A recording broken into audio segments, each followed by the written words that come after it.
team would respond. I guess you didn't have to wait too long to get your answer, especially on the defensive end. And did you see that coming out of practice after what you saw this last weekend? I didn't know. I didn't know.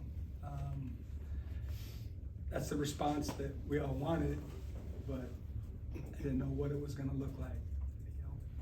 We were obviously a little down on returning from Phoenix and not winning the final game. And like I said, I think to y'all and definitely to the team, we can handle getting beat by someone that betters us, and we played and we competed and we did the things that we normally do. And if we get beat by a better team for 40 minutes in that particular night, then, shake their hand and move on and get to the next one.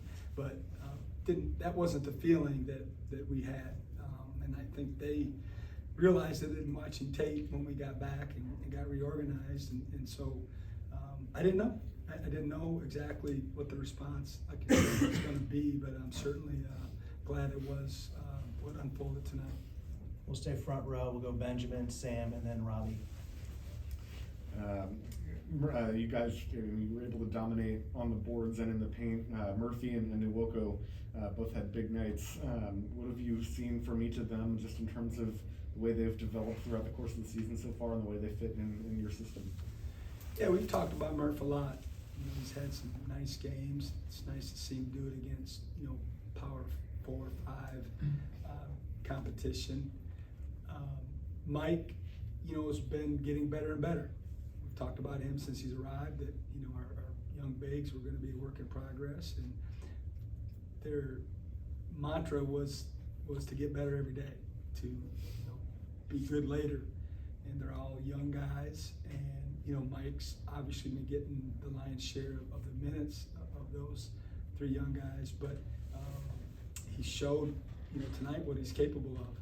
He only played 18 minutes, if I'm not mistaken, so he had 18 and 11 in 18 minutes, and that's the next steeplechase that he has to get over.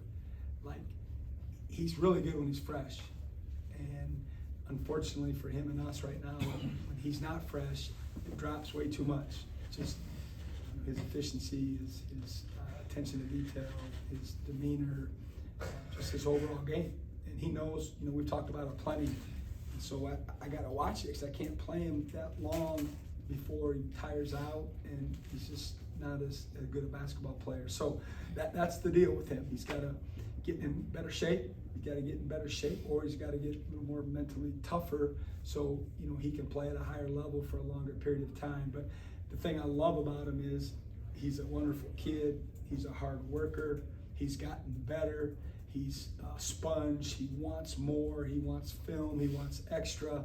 And so when you got that kind of approach, when you're a young person like that, then usually they're going to climb the ladder as time goes on.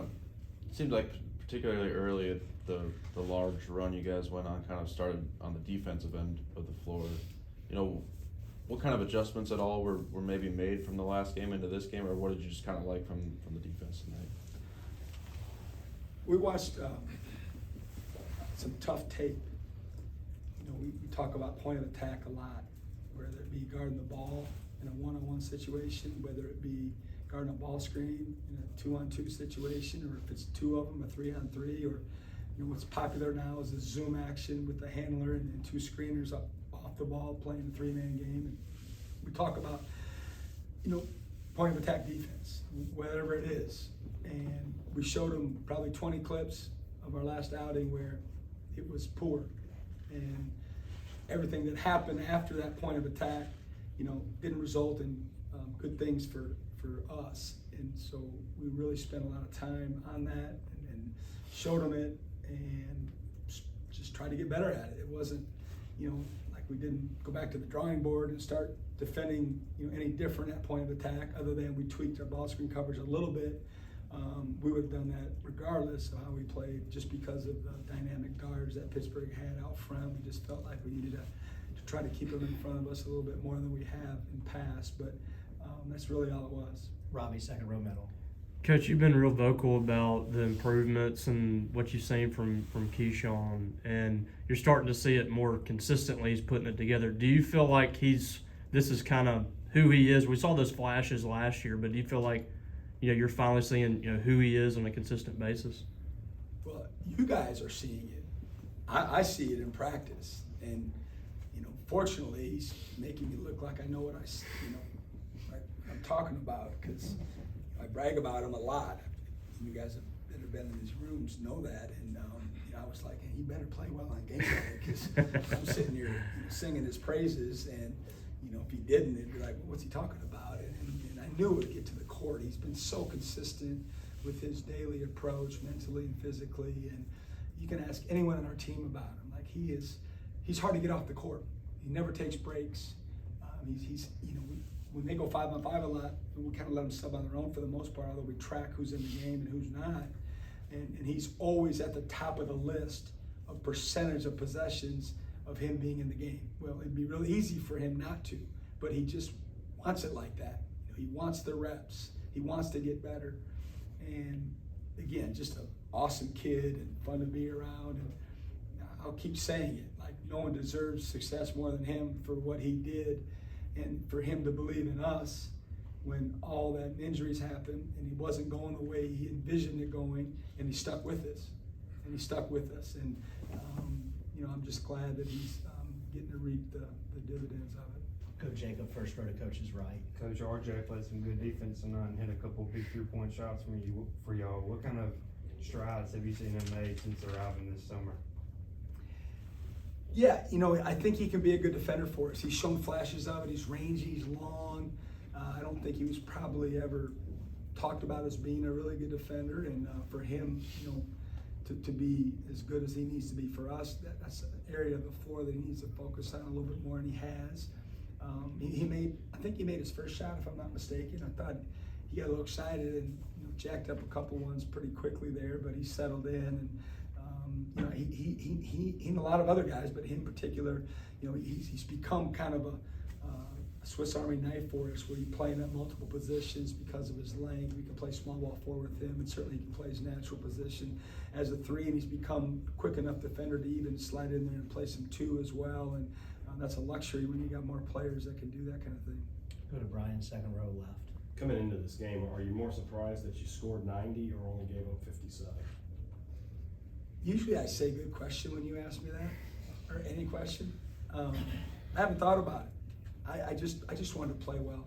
I just really, you can talk to my wife. I was kind of out of sorts today, because I wanted to have this response, and I didn't know. That taste in my mouth was still pretty heavy, and it was not a good taste, and I just didn't know how we'd respond. Certainly practice is one thing, but under the lights is another, and certainly our home cooking had something to do with it. I thought our students were off the chart. They showed up. It was the most student claim tickets we had thus far. I thought the other folks that attended the late start, we certainly appreciate that, and you could feel it. Okay, you could feel it, and I said this on radio. Like I would love for our team to have Cameron Matthews' personality this year. Like that's the goal. And tonight I felt like that's what we played like. We had his personality, and it got on the floor. And the more nights that we can play like that, the more successful we're going to be. Back to Rob. I wanted to expound on the crowd a little bit. I mean, this is a place that in the past has really supported basketball, and there was a time where maybe there was a little bit of a fracture with the fan base in basketball, and you're starting to see it come back around here. What's been your thoughts on kind of what you built and the fan support that's come back for Mississippi State, especially from the students? Every coach in America gets in front of a bunch of people and talks about building relationships in the community, et cetera, when you get a job, and I was no different, but I thought we backed up our words, especially with the student body. We've been trying to touch them as much as we can. We've been very active on campus, trying to build relationships with different groups, and have a reciprocal relationship that way. And I tell our guys all the time how important it is for them to recruit fans, recruit their fellow students, and how you act and interact has a lot to do with if they're going to come support you. And I think it starts there. I've just been super impressed with the following that our kids have created. I think we play a style of play that they appreciate, and not just them, obviously. I mean, the whole fan base in general. I think it matches, you know, our style, our blue collar approach, lunch pail, whatever you want to call it. I think it resonates with a lot of people around here, and you know, hopefully it'll just continue. You know, obviously it draws a little bit better in the SEC, but I thought for a late start game, you know, tonight, especially coming off a loss, I thought it was really, really good. And I think a lot of it has to do with our administration. You know, they've supported us. It's gotten better and better since we've arrived. Dr. Keenum and Zach Selman have really helped us put ourselves in position to attract, you know, better quality student athletes, and equally important, being able to keep the ones we have because of the experience that they're having, because of the amenities that they're afforded now, and it's been so far so good that way.